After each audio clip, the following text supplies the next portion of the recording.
Thank you, Tony. And how'd the practice go here for you today? Certainly the speed's pretty quick. I guess this is the third race we've had here on this new repave. So how are things going out there for the number 14 Bass Pro Shops Mobile 1 Chevrolet? I think as the session went on, the track got more grip in it. It was pretty slippery at the beginning until it started getting some rubber in the track. But, it seems to, watching the times there, obviously had a problem and, I got loose and caught it and then just ran out of racetrack trying to get around the corner. So, got to watch the lap times a lot, but seemed like the longer the session went, the better the track got. Take some questions now for Tony. If you have one, raise your hand. We'll start, I think, Marty Smith. Do you have a question? I believe I saw your hand up. We can start with Marty, and then we'll work our way up here. Marty Smith, ESPN. Tony, back to Jason just a moment, and how close you guys were. What memories really stand out for you of your time with him? We got to hang out a lot away from the racetrack as well as out the racetrack, but, we moved from California to Indiana to start racing in USAC full time. He moved in with me and lived with us for a little under a year. So, I got to see a lot of things with him, but he's just a lot of fun. he was a racer. He didn't care what he raced, where he raced, when he raced. That's all he wanted to do was drive a race car. And, it was fun to have a roommate like that had the same passion and desire that I had. Let's go to Brian right here. Raise your hand, Brian. Then we'll go to Claire. Thank you. Brian Nelson, Motor Racing Network. Tony, you guys as a team have really bounced back here over the last few weeks. Now, I guess we're just a couple races away from 10 till the chase. What's your outlook as you make that final run to earn a chase spot? How confident are you? I feel like our organization's gaining on it. I've been really encouraged the last couple of weeks, and in particular the last 3 weeks. We made big gains, and up till I had the problem today. We were third on the sheet at the time that I crashed the car.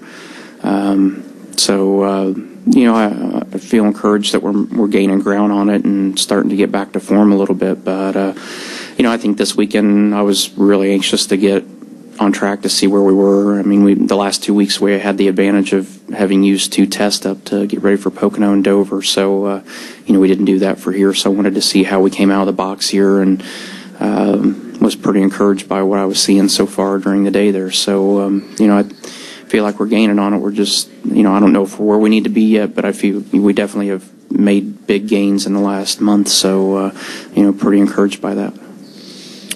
Let's go to Claire. Claire B. Lang, Sirius XM NASCAR Radio. Sprint car racing is some of the best racing anywhere, and you do a lot of different forms of racing. How concerned are you about your safety? How careful are you when you race these other forms of racing? And if you could address that, because sometimes those crashes look very, very scary, and we see you out doing a lot of different forms of racing. How careful are you? I'm as careful as I am when I get in a car on a city street, and there'll be more people die in car crashes today that'll die in race cars today. So, it's just part of it. I'm one of those believers that when it's your time, it's your time. And, I don't know the details of what happened up there, but from what I've been told from people that they thought something broke on a race car. So, whether that's what happened or not, I don't know. But, the cars I drive, I know the equipment. The sprint car I drive is one of my own cars, so it's prepared by our own guys, and we got a full containment seat, and we do everything that we can do with the race car to make it as safe as possible. So just like we would any other race car that we drive. So it's just it wasn't the fact that it was a sprint car; it was just the fact that it was an accident and something went wrong, and we lost Jason because of it. Stan. Good afternoon, sir. Stan Creekmore with RPMTonight.com. If you could use a single word to describe a lap around Michigan International Speedway, and then also could you compare what Michigan is like in relationship to other tracks that could be as fast as this track?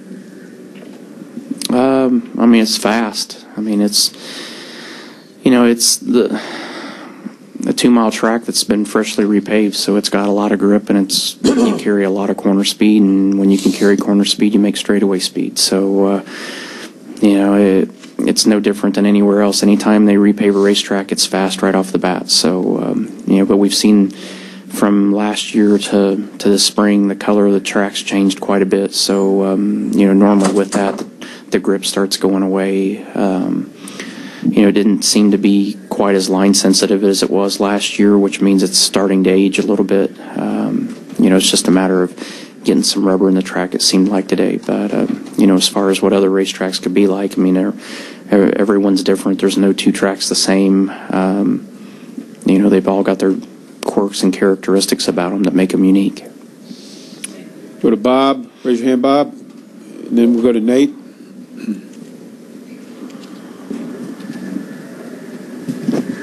Bob Parker, Sporting News. Do you have to do any convincing of your sponsors to allow you to do as much racing as you do? And also, No. Okay, and can you talk about maybe improvements that you've seen in short track racing as far as the tracks themselves over the last maybe 5 or 10 years? Most of them have safety teams that are at each facility, so I know that's something that in the promoters' workshops down in Florida in the spring, when all the promoters get together and track owners and operators get together, that's a high emphasis, and so that's probably the one thing I've seen the most of is having adequate safety teams that are there to make sure they can respond to a problem pretty quick. Let's go to Nate. Raise your hand, Nate. And then we'll go to David. Nate Ryan, USA Today Sports. Following up on that, Tony, there's kind of been, I guess, two opinions on short tracks that I've heard this morning. Dave Blaney said he'd race at any short track, that for the most part the standards are pretty good, but Brad Keselowski had another opinion. He said that the standards need improving, that they were dismal. You're a track owner. What's your take? Are there any places you wouldn't go to race, or for the most part, are safety standards pretty good at the lower level short tracks? Well, I think they're the best they've ever been at this point. I mean, there's facilities that need some work, and there's facilities that put a lot of effort into it. But it's like getting on a city street today. Can it be safer? Sure. Do we have to run 2 lanes of oncoming traffic? No, we don't have to do that. There's always things you can do better. Am I scared to go to any racetrack or feel concerned of not feeling safe at a racetrack? No. I think for the majority, just about everywhere you go does a pretty good job, and do the best they can under the circumstances they have to work with. So, I think, the safety standards weren't what caused the problem. So I'd be grateful if you guys would understand that what happened this week wasn't because somebody didn't do something right with a racetrack. It was an accident. Just like if you go out and there's a car crash, it's an accident. And short track promoters are doing everything they can do to operate and just to stay afloat and to keep having tracks for us and drivers that are upcoming that want to be NASCAR drivers just to have the ability to go and race and learn so they can come to this level. So it's hard enough for these promoters and track owners to do what they're doing. So, please try to cut them a little slack this week. Nobody wants to have to go through nobody as a track owner wants to go through what has had to happen this week. But it's not due to a lack of effort on their part to try to make their facility as safe as possible under the conditions that they have. Go to David, and then we'll finish with Lee. David? Yeah, David Newton, ESPN.com. Along those lines, I know you guys have done some improvements at Eldora, I guess, for the truck race. Can you talk about what those improvements were and kind of the thought process that went into, University of Nebraska recommending that you didn't need safer barriers there? You're wrong on that. They didn't recommend us using safer barriers. You need to read the report. Oh, yeah, they did recommend that we not use them. They did make recommendations, and we made the changes accordingly. The way we looked at it, it was a huge honor to have the opportunity to have that group come to our racetrack and help us make improvements. That's something that I'm sure if every short track across the country could have that opportunity, it would make things better. And that's why I say given the circumstances, I think tracks do a really good job with what they have. So, but we made every change that they recommended. We made those adjustments. A lot of it was with inside walls and the angles of the openings. So, those were addressed right away.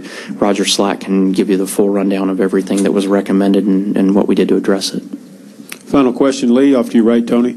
Lee Spencer, Fox Sports. Frankie Kerr says it's the absolute thrill that, keeps guys coming back to sprint cars in particular. He says there's absolutely nothing like it. Is there some way that you can explain the difference? Because it's more of a passion for you, I would guess, than this is, because you do it all the time. Is there something? I do this all the time, too. But, is there something that's just more compelling about that keeps drawing you back in? It's just something different. I get to race with the best stock car drivers in the world every weekend here for 3 days a week, and and then in the evenings I get to go do something that's the polar opposite end of the spectrum, and it's a challenge because it's the opposite end of the spectrum for us. So, they're 910 horsepower cars that weigh 1,400 pounds. It's probably the best power to weight ratio other than a motorcycle. So, and you put a 25 square foot surface area wing on top of it, and you get to run around racetracks really, really fast. So, it's hard to explain without getting in it, because I didn't even understand it till I got in one the first time of what it was really like. But they're a lot of fun, and there's great race teams in NASCAR. There's great sprint car teams and late model and modified teams all across the country, and getting to go to different places and run with different groups and different drivers. That's it's something that's fun, and when you want to race, that's just what you want to do, and that's just the type of car that I've been very interested in. Tony, thanks for coming in, providing insight here today, and we appreciate everything, and good luck this weekend. All right, guys, thanks.